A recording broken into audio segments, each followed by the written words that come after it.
ओ सरू काकी, सरू काकी. अहो अंड्या जरा हळू बोल. सरोज आत्ताच झोपल्या. सरू काकी अजून झोपल्या? काय झालं?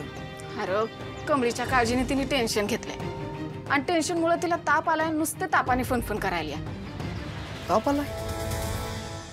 आता मुंबईला कशी जाणार ती? आजपासून बस पण चालू झाल्यात. बरं बंड्या मी काय म्हणतोय, सरोज जाण्यापूर्वी तू जाऊ नये की मुंबईला. मी? होय तूच जा आणि तिकडे गेल्यावर कमळीला भेट आणि तिथनच आम्हाला फोन कर.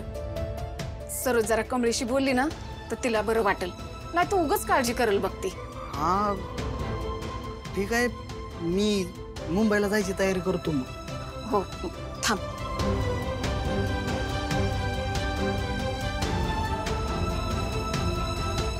पिशवी पकड. हा बघ ह्याच्यात ना कमळीसाठी सरोजने लाडू केलेले. हे लाडू तिला दे. हा आणि तिच्यासाठी काय कापड बी आहेत मी आणतो. थांब. हे घे. हे 2 तिचे ड्रेस. हे कमळीला आठवणीने दे. बरं तुम्ही सरू काकींची काळजी घ्या. येतो.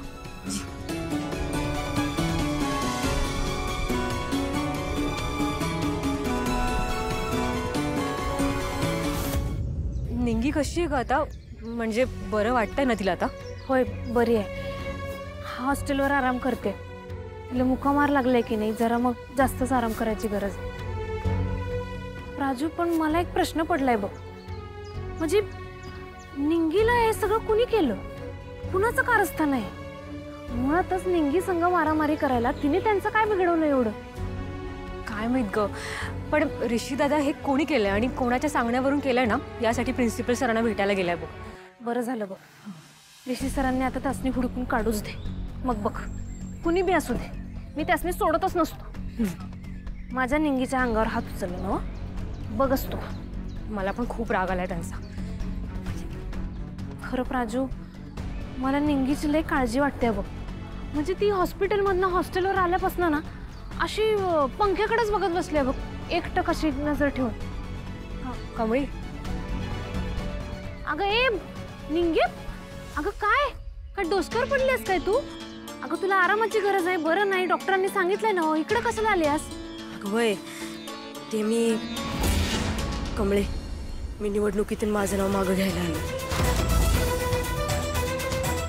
मला आता काही GS-BS व्हायचं नाही. मी सरले आलो ग. हे कलियुग आहे. तिथं सत्याच्या पाठीमागं कोणच उभं राहणार नाही. तिथं फक्त खोटारडी, ईर्ष्याखोर, घमंडी आणि गुंडागिरीचीच माणसं राहू शकतात. त्यामुळेच मी आता ठरवलंय, मी हे कॉलेज बी सोडून आपल्या गावाला परत निघून जाणार. निंगे अगं काय बोलायलीस तुला कळतंय का? कुणाच्या तरी कारस्थानामुळे तू तुझं सपान तुझं करिअर खराब करून घ्यायला लागल्यास. कशासाठी? आणि राहिला प्रश्न त्या पोरींचा, तर ऋषी सर त्यासनी हुडकून काढायलात की नाही कमळे. आता त्याची काय बी गरज नाही, कारण सत्याचा विजय कधीच होणार नाही. त्यामुळे इथं थांबून तरी काय उपयोग ग? पास बाई मी हारलो आता. निंगे गप बस. उगं काय बी बडबडू नको. तू जा हॉस्टेलला जाऊन आराम कर. मी तिथं येतो, बोलू आपण. कमळे मी आता निवडणुकीतून माझं नाव काढणार, मगच हॉस्टेलवर जाणार. निंगे अगं प्राजू सावकाश सावकाश, हळू हळू.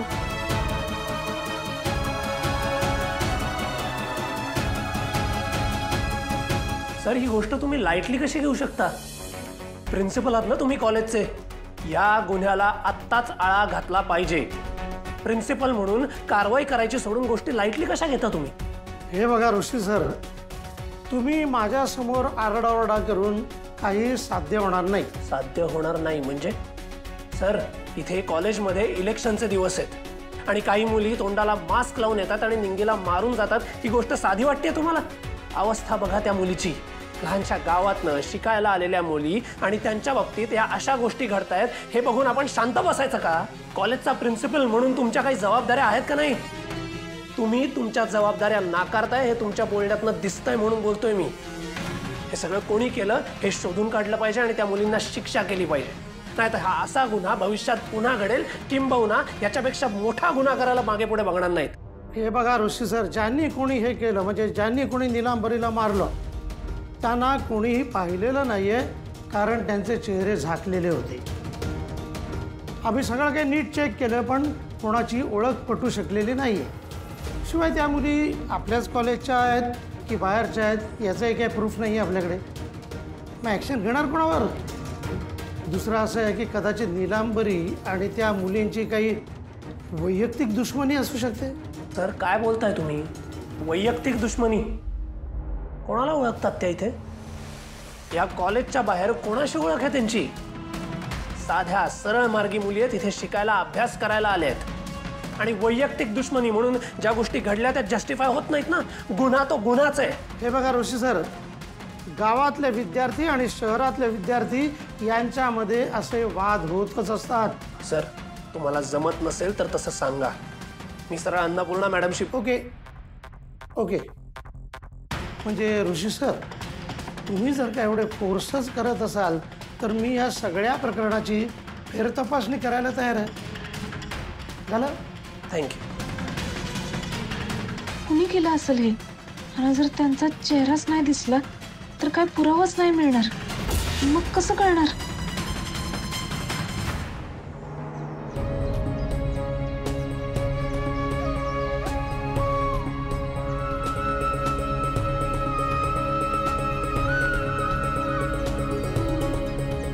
अरे देवा, सकाळ झाली की. हा, मला उशीर होईल. मला मुंबईला जायला निघायला पाहिजे. अगं कुठं निघालीस? अगं मला मुंबई. ती मुंबई वगैरे काय नाही. अगं रातपासून नुसते तापाने फणफणायलास आणि अजून तुझा ताप बी उतरला नाही बघ. तू इथं बस बरं. अगं ती मुंबई. बघ काय हट्ट करायचं नाही आता. तू गप्प बस बरं. वर्षे 2 दिवसांनी गाड्या सुरू झाल्यात. अगं तुला माहिती आहे ना माझं मुंबईला जाणं किती महत्वाचं आहे. मी मुंबईला जायला पाहिजे, माझ्या कमळीला भेटायला पाहिजे. तुला माहिती आहे ना, जवळ मी माझ्या कमळीला भेटत नाही, बघत नाही, तवर माझा जीव टांगणीला लागणार ग. बघ सरू, तू काय बी काळजी करू नकस. अगं मी आपल्या बंड्याला सरळ मुंबईला पाठवले आणि त्याला सांगितलंय की तू तिकडे गेलास ना की आम्हाला फोन कर.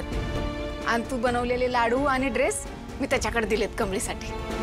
वय हे बरं केलंस बाई तू.